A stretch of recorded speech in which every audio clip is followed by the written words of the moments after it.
ପରଟା ଭିତରେ କୋବି ପରଟା ବି ଗୋଟେ ବହୁତ ସୁଆଦିଆ ରେସିପି। ଖାଇବାକୁ ବି ବଢିଆ ଲାଗେ, କରିବା ବି ସହଜ। କିଛି କରିବାକୁ ପଡିବନି। ଖାଲି ଗୋଟେ କୋବି ନବା, ତାକୁ ଆଗେ ଭଲସେ ଧୋଇଦବା। କାରଣ କୋବିଟା ଧୋଇକି କଲେ ସେଫ୍। ଧୋଇବା ମାନେ ଖାଲି ପାଣିରେ ନୁହଁ। ଗରମ ପାଣି ଧିରେ ଟିକେ ହଳଦୀ ପକେଇ 2 ମିନିଟ୍ ପାଇଁ ଗୋଟେ ହାଇ ହିଟ୍ରେ ବଏଲ୍ କରିଦବା।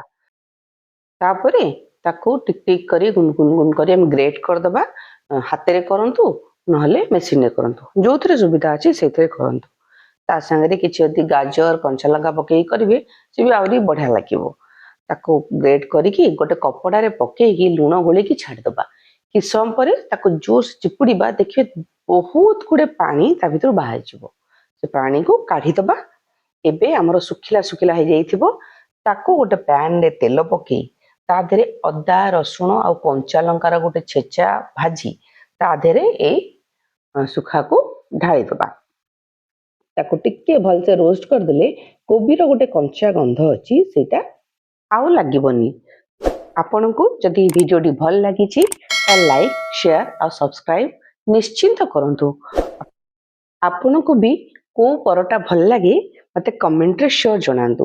ମତେ ତ ସବୁ ପ୍ରକାର ପରଟା ଭଲ ଲାଗେ। କୋବି ପରଟା, ଆଳୁ ପରଟା, ମଟର ପରଟା, ସବୁ ପ୍ରକାର ପରଟା।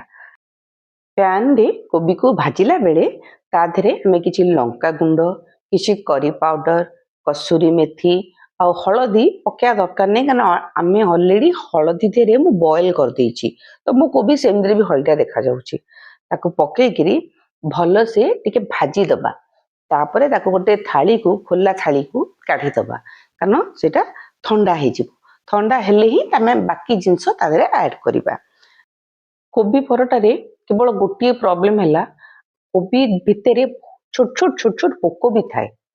ତ ସିଜନ କୋବିରେ ଟିକେ କମ ଆସେ, କିନ୍ତୁ ପଛରେ ଯୋଉ କୋବି ଗୁଡାକ ଆସେ ତା ଦେହରେ ବହୁତ ରହିଯାଏ।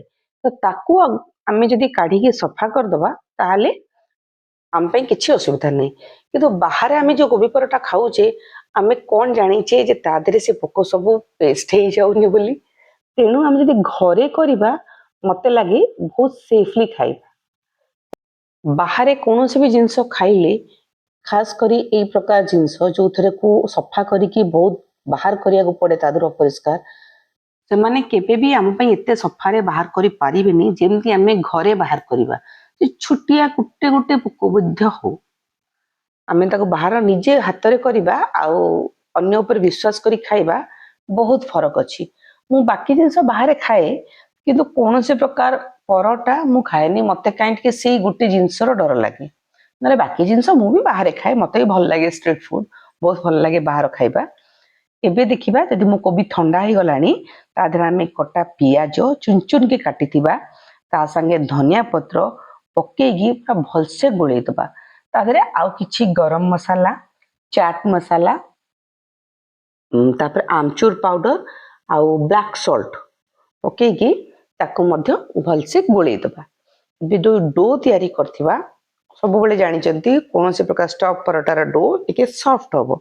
ତାକୁ ଭଲସେ ଗୁଳା କରିକି ବେଲିକିରି ତା ଦେହରେ ଆମେ କୋବିର ପୁର ଦେଇକିରି ଆରାମସେ ଧୀରେ ଧୀରେ ଭାବରେ ବେଲିକିରି ଗୋଟେ ସୁନ୍ଦର ଗୋଲ ପରଟାଟେ କରିବା।